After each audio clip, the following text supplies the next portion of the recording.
Hi everyone, welcome to the fifth night of the Earshift Music Festival, proudly supported by Sydney Improvised Music Association. I'm Jeremy Rose and I'm really looking forward to another great night of music featuring guitarist Cameron Undy, streaming live to you from Sydney, Australia. Earshift Music is an independent record label that features the very best in contemporary jazz and creative music from the Australian music scene with an international outlook. This is the fourth edition of our annual festival, and this year we're celebrating the resilience of artists in what has been an incredibly challenging time for musicians all around the world. We're excited to be bringing you performances direct from the intimacy of artists' homes. Now, Cameron Undy is an exceptional musician. He's widely known for his bass playing and composing in his group 20th Century Dog, which has had a large influence on a generation of musicians in Australia ever since their landmark album Mad Stream, which we were proud to re-release this year. And I was also fortunate enough to be part of Cameron's group for approximately 5 years, and part of the release, the 2016 release, Bone. Now, Cameron he's played a seminal part of the Australian live music scene with his venue 505, and there's been countless memories created at his wonderful venues. And of course, he's still running another edition of that known as Acoustic Ritual. But he's also been busy as a producer, releasing his self-produced beats album Bloodshot this year as well. But now we're going to hear another side of Cameron that is only sort of recently coming to the fore, and we're going to hear him talk a little bit more about after his performance, but that is his guitar playing. So I'm excited to present you Cameron Undy's solo set, and I'll see you shortly after for an interview with Cam. So let's hear it.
Yeah, Cam. Thanks, Jim. Everyone's pausing at home. That was wonderful. Yeah, and we got some nice comments coming on the YouTube channel as well. Magic with the Birds from Zoe Houghton. Yes. Shout out from Zoe. Man, well, all I can say is look out, guitarists. I mean, this is really, it's really great to hear you playing on the guitar. Let's talk about your playing on there. What led you to sort of really adopt that and take it seriously? And is this kind of a thing that you're hoping to do moving forward? Well, yeah. Look, it's funny because I've played guitar since I was 16, and which is a long time now. Goodness me. And I started playing the guitar before I played the bass. But I just you know what? When I was about 17 years old, I heard Charlie Hayden for the first time on a Pat Metheny record. I was a big fan of Pat Metheny's, and I heard Charlie Hayden. It changed my life, and I started playing the double bass and never really looked back. And I always played the electric bass and the guitar. And then I became a jazz double bass player for 30 years. So you can blame him for that curse. I always played the guitar. I guess is the point there is that my older sister, Fiona, she was a great classical guitarist and a great jazz guitarist. Although she doesn't play professionally or hasn't played professionally for many years, she, taught me pretty much everything I needed to know at a very young age. And so, yeah, I guess the guitar playing in recent times has been attributed to having kids and coming home late at night after running the 505 and getting home at 1 a.m. And the guitar was just a great friend to pick up and to play musical ideas. It's always been my go-to instrument for just fleshing out musical ideas, because obviously on the bass you can't play that much harmony, and melody is restricted as well, I guess, on just because of the register of the instrument. So and then the techniques I've been developing of late have all related to the postgraduate work that I was just recently doing, which was all centered around ancient African rhythm, and discovering a lot, doing that process of studying African rhythm and marrying it to some of my deeper concepts about how rhythm can be expanded out into higher metrics and numbers in a numeric way, and discovering a computational science thing called shadow rhythming, which was really important to me in the study, helped me to develop a style on the guitar, which I think now guitarists tell me that it sounds kind of a bit it's unique in that sense. It's not the I normal was way going to to play the say, guitar. yeah, I mean, it Oh, definitely sounds like, I mean, I don't want to sound like you sound like a bassist playing guitar, but I mean, the way that you sort of construct the harmony over the top of the bass lines, and I mean, I can hear right. all the rhythmic stuff that from 20th Century Dog sort of feeding into this in a really organic way. So it's kind of, yeah, it's really great individual style that you've got going on there. Well, I'm glad that people enjoy it, because it's all I can do. Don't ask me to play like, I don't know, like a normal guitar player would play, because I mean, and also it looks like is it a slightly smaller size, the guitar yeah, you're playing? it's a short scale instrument, and again, when coming home late at night, that was really a go-to thing for me, because it was small. If I was tired, I could just easily pick it up and be on the couch, and it would just sit there, and I could play ideas on it. And the other thing was that, like, being this short scale and being easy to play, um, I helped me to develop certain sound and certain style. But I also used to originally I put an old sock in the bridge to dampen the strings, so I wouldn't wake up my kids when I was playing late at night. But the dampening, which I now use, sort of cut bits of foam in the bridge to dampen the resonance of the string, gives it a more of a percussive nature. So you don't hear all the overtones, and it doesn't have that sharp attack. It has a more muted attack, and the resonance is very different. And it sort of likens itself to, people have mentioned it sounding, maybe more like an African, core, or sort of, the marimba, the thumb piano sort of Kalimba, style right? thing. Yeah, which have been for many years, been a huge fan of the music of Mbira and Kalimba music, and African guitar playing has been a huge influence on me for 30 years. Yeah. I mean, I always hear when I hear playing like this, I remember Lena Lewecki actually jamming with Lena at your club. Yeah, Did you play guitar? right. No. No, Well, anyway, I mean, just I mean, he has an incredible way to sort of cross, I guess, a Pan-African approach. But is that your take as well? You're not really honing in on one particular country's individual musical heritage, but I guess drawing on broader, sort of Pan-African inspirations.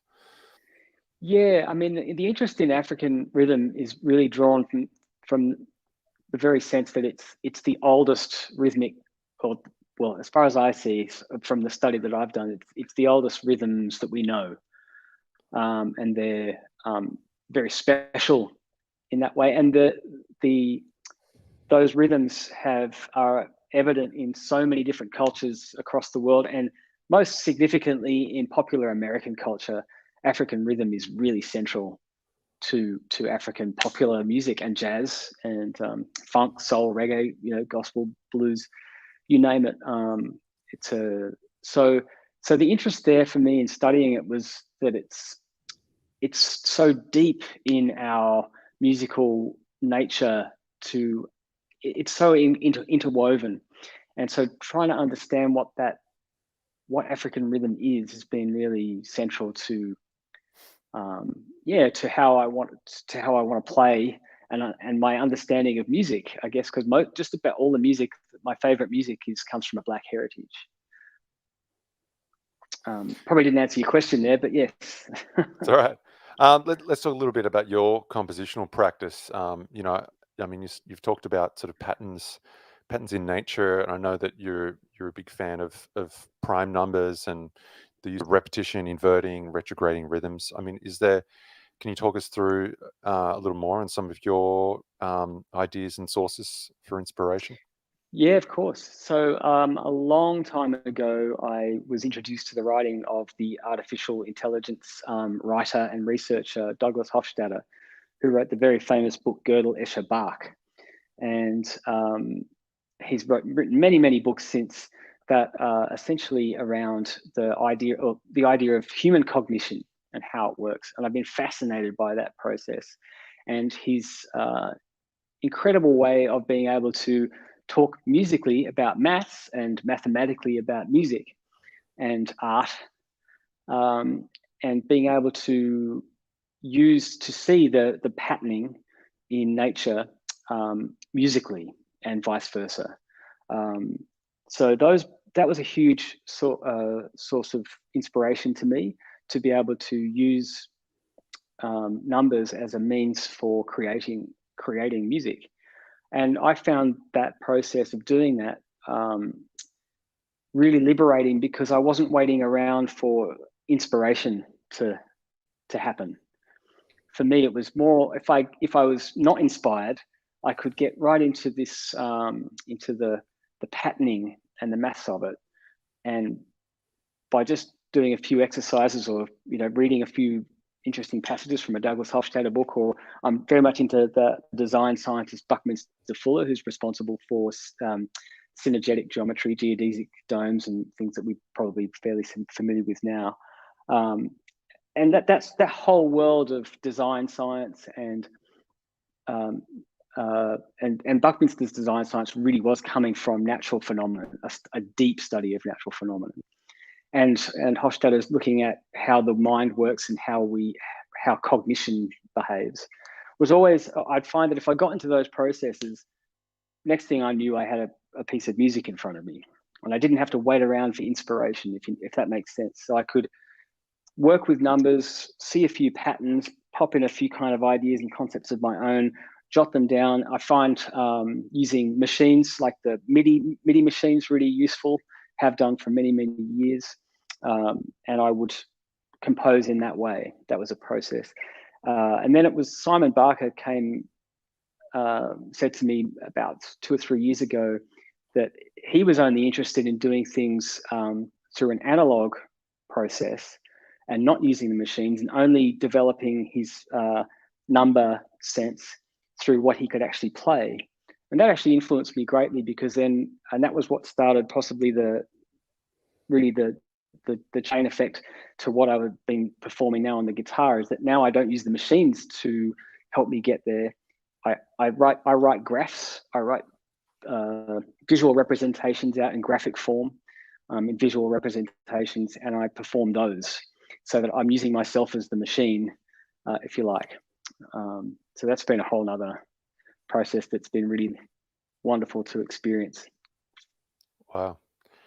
So it's interesting how you're actually using yourself as the limitation, rather than it being derivative music. It's you're exploring what's possible with the human body in some extent. Trying to, and it's all really, and the work and study that I've been doing too is also deeply about the threshold of human perception. So what we're actually able to, the threshold of where we can actually perceive up until, in terms of rhythmic accentuation. And that's been interesting. Not just, there's a limitation of what we can perform, but that's deeply interwoven into the limitation of what we can perceive. Yeah. What about, can you comment on how performing solo has been impacted through use of both the physical space that you were performing in? It was a classic space for a gig in front of a pizza oven, but also using that space and also musical space. Because obviously it's different to playing in an ensemble. Is there a different experience playing solo for you? Yeah, absolutely. You're not bouncing anything off anybody else, which is kind of weird, and it's kind of great, but it's also super challenging. I have found that I would have loved to have done the stream tonight live, because there's something about knowing that people are listening to you when you're playing, that you feel at least that you're engaging and bouncing ideas off an audience, even if it's through a camera and they're not in the same room. There's the sensation that now you're on and you're performing, which I tried to do out in the backyard and pretend. I had to edit a few times because of planes and kids and dogs and stuff like that. But the backyard space is a place I spend a lot of time playing the guitar with dogs and kids. and it's a very peaceful place. I can really get into a meditative zone of performance, and it's helped me to also, I guess I feel like being around nature in that sense, and the plant life, I feel like I have an audience in a way. It's strange. Like I've often thought that plants are great to play music to, as well as humans. But trying to get into a performative space is obviously been really, really difficult in this lockdown period. And I would, as I say, I would have loved to have done it live, but for various reasons, I couldn't really do it. The pre-record was the way to do it. It's also very dark out the back. You wouldn't have seen me. Yeah. It would have been quite challenging. Again, I'm not sure if I answered your question, but no, well, I always like to ask, why'd you decide to pre-record versus do it live? But I think you kind of answered it there. Practical reasons. But no, there is a novelty in knowing that it is being live streamed, and I guess it somewhat more forgiving as well. Yeah. But I do miss, there's that thing though, when you're on, if you make a mistake when you're live in front of an audience, there's no going back. You learn, as I'm sure you know very well, you screw up, and it's like, no, you just got to keep going forward, and don't expect that anybody's noticed that you've made a wrong thing. Just because you think it's wrong doesn't mean that anyone else thinks of it that way. And you get into a performance flow, and so yeah, that's been a challenge. I actually have just done a recording of all the solo guitar music in the studio with Richard Belkner at the Free Energy I was Device. just going to ask you what's coming up, so good segue. Yeah, so after having put out the Beats EP, which thank you for Earshift Music, and thank you to you for putting out that.